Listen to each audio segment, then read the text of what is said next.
Hello everyone, welcome to another Star Wars figure review. This time I want to look at Luke Skywalker. Now it would be impossible for me to show you every single version of Luke Skywalker. They've made so many. He's obviously the most popular, he's the central figure of the movies. And there's absolutely no way that I could own them all, let alone sit here through a video and show you each and every one of them.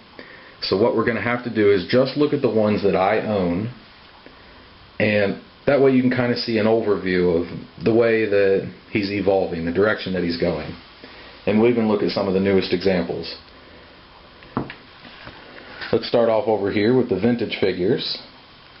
I may have reviewed a couple of these in different videos, but it's worth re-examining some of them. The very first one, the first figure available in the early bird kit, Luke Skywalker, Farm Boy Luke Skywalker, as he's sometimes referred to.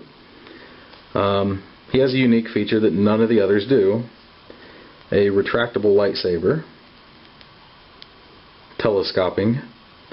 You've probably heard about the double telescoping version, which pulls out an additional 1.5 inches. That's extremely expensive and rare. But there's not much to say about this figure. It's a classic, not a lot of detail. Got sort of a real cheesy looking grin on his face, big painted eyebrows, and bright yellow hair.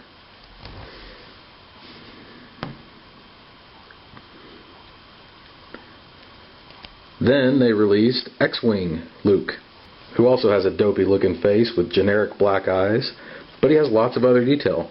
Bright orange plastic with painted skin rather than have, the jumpsuit be painted. This is the color of the plastic of his body.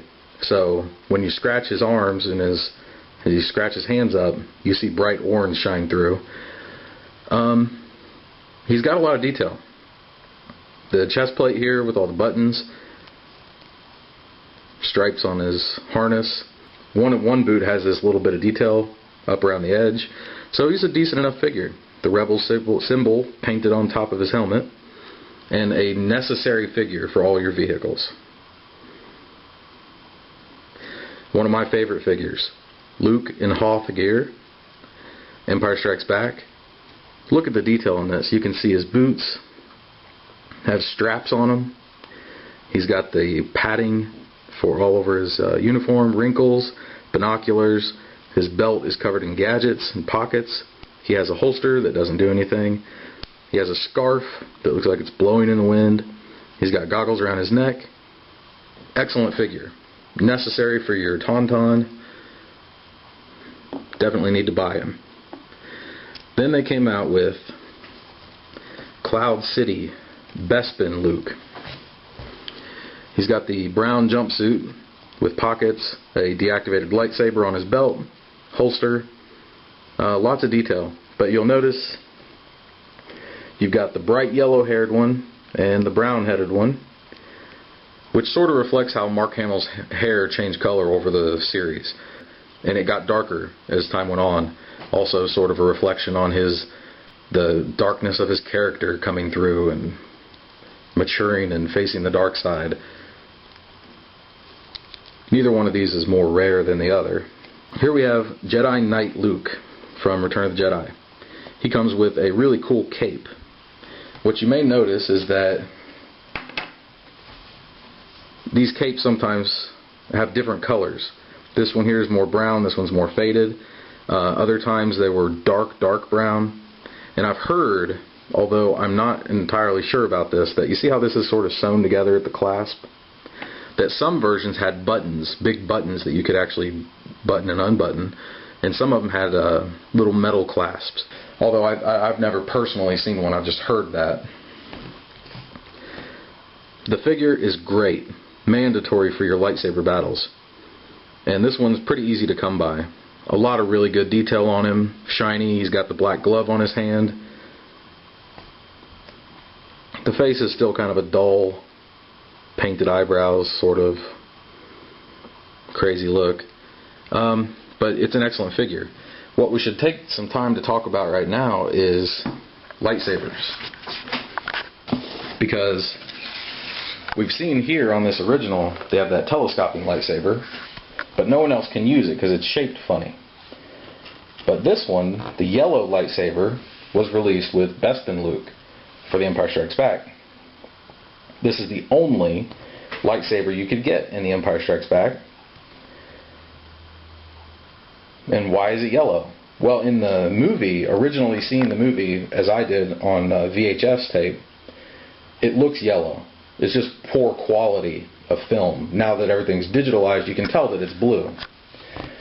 So you would think that they would re-release him with a blue lightsaber, but they gave it to Return of the Jedi Luke, a blue lightsaber. Unfortunately, he had a green lightsaber in the movie. So they never got the color right until the very end, and they finally started releasing him with a green lightsaber. Here we have Power of the Force. Luke got two versions in there, 1985, rare figures. First, Battle Poncho Luke, or maybe it's Combat Poncho. He has a rubber belt that you can slide off him. The belt holds his little cloth poncho together. And here's what he looks like without the poncho on. Extremely thin.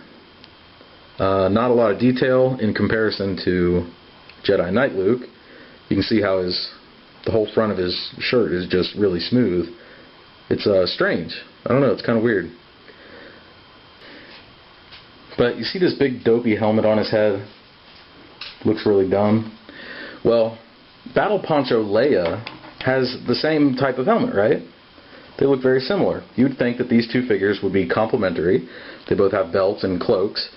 That because her helmet is removable, giving it an added play value, that his would be too, but it's not.